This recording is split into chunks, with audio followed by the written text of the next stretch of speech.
Hello and welcome back to my vlog! And for today's video ay makikita naman sa mukha ko na wala akong makeup.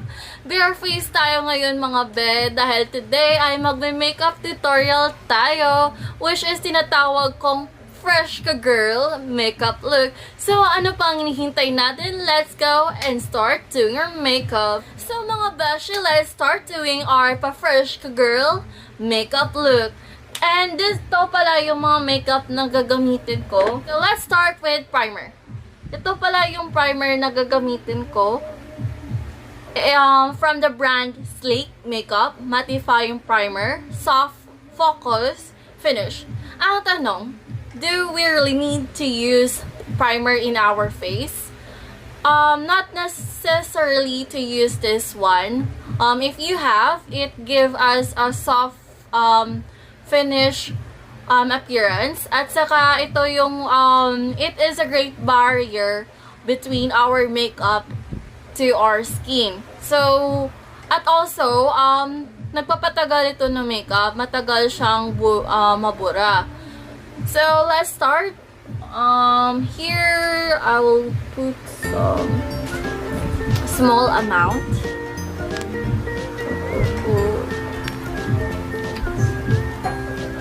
Pero gagamitin ko yung bago kong sponge. Ito pala from BYS.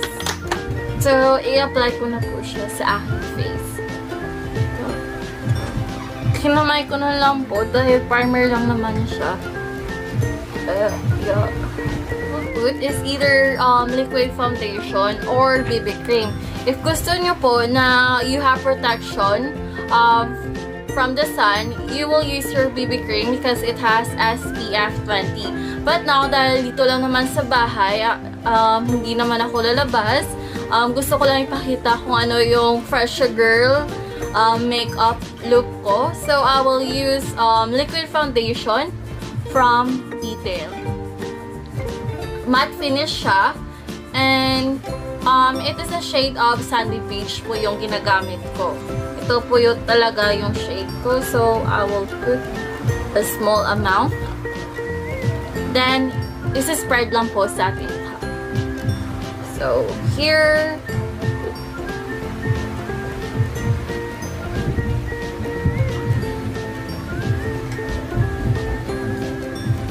Then, itatap nyo lang po ito. Tap. Maganda yung sponge ng BYS dahil sobrang smooth niya.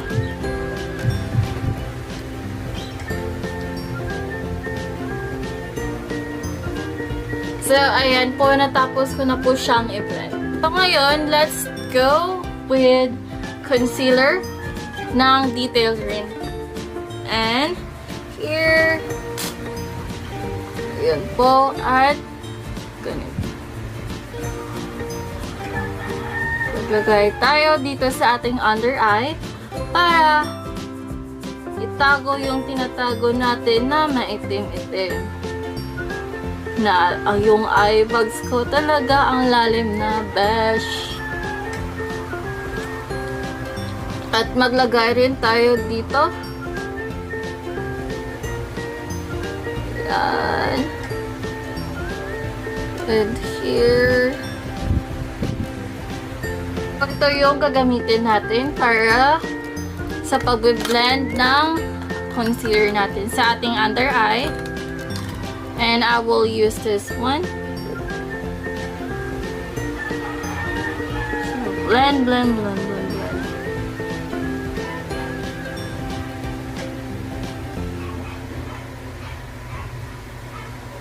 So now we will use BYS matte finish loose powder para mag-bake po sa ating mga mata. The purpose of bake is that para maging makinis daw based on my research kung ano yung purpose niya. I also sand beige po yung shade ko dito. Ito naman po yung gagamitin ko to apply sa under eye. So maglagay po ng konti.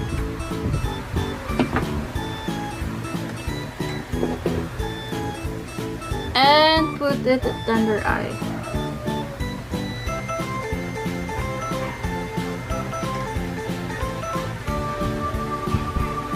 So, yun na po. Nakalagay na po tayo ng loose powder sa ating under eye for baking at isi-set lang po natin yan. While waiting ay maglalagay na tayo ng kilay. So, I'll be back. Maglalagay lang ako ng kilay, guys. Hi mga beshi, I'm back. And natapos ko na rin yung kilay ko. So, this is my kilay now. And soon, I will do my eyebrow tutorial in my next video. So, natapos na rin siya sa pagbibake. Naset na po siya. First powder lang po tayo.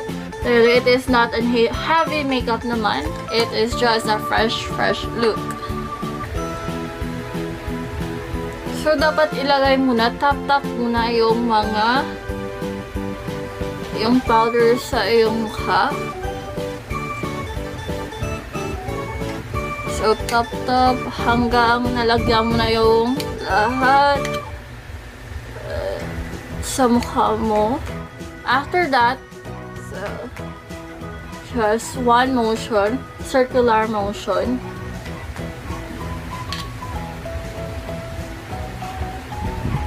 So, blend lang po, circular motion. Here, hanggang ma-blend mo siya ng mabuti.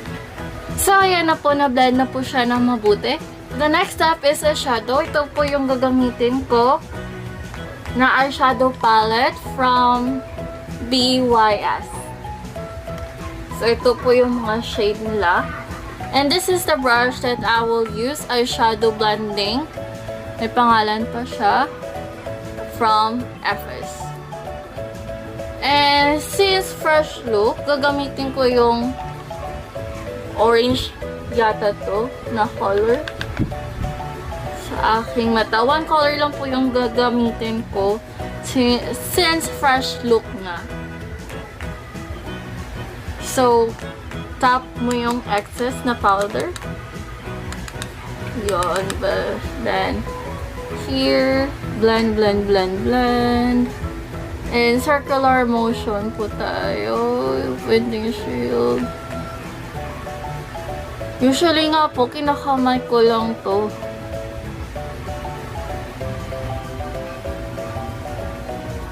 So, ayan na po. Nalagyan na po ng eyeshadow sa next eye naman.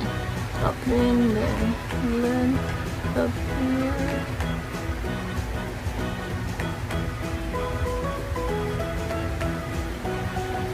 Spread the eyeshadow.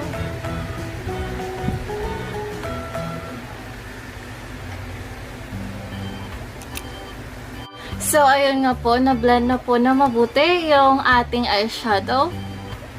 The next step is yung eyelashes naman natin. This is from Nichido and from L'Oreal. Matagal na po to, kaya nawala na yung ano niya, yung design niya.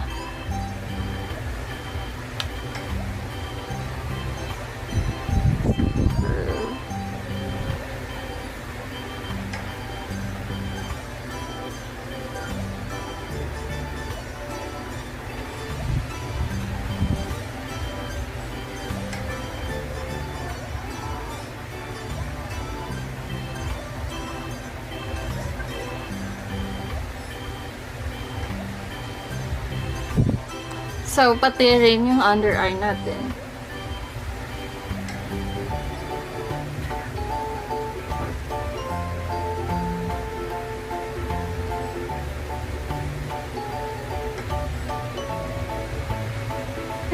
Next is yung blush. And I will use this brush for blush. This is for bamboo stick blush brush. And LA girl naman tayo. And I will use this color for my blush.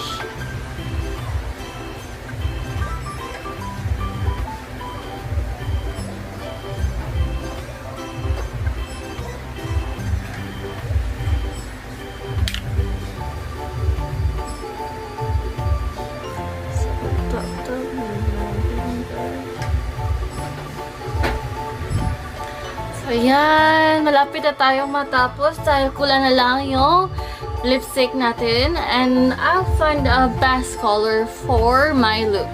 So for our look today, I've decided that I will use lip tint na lang. Here, this is from BLK na lip tint.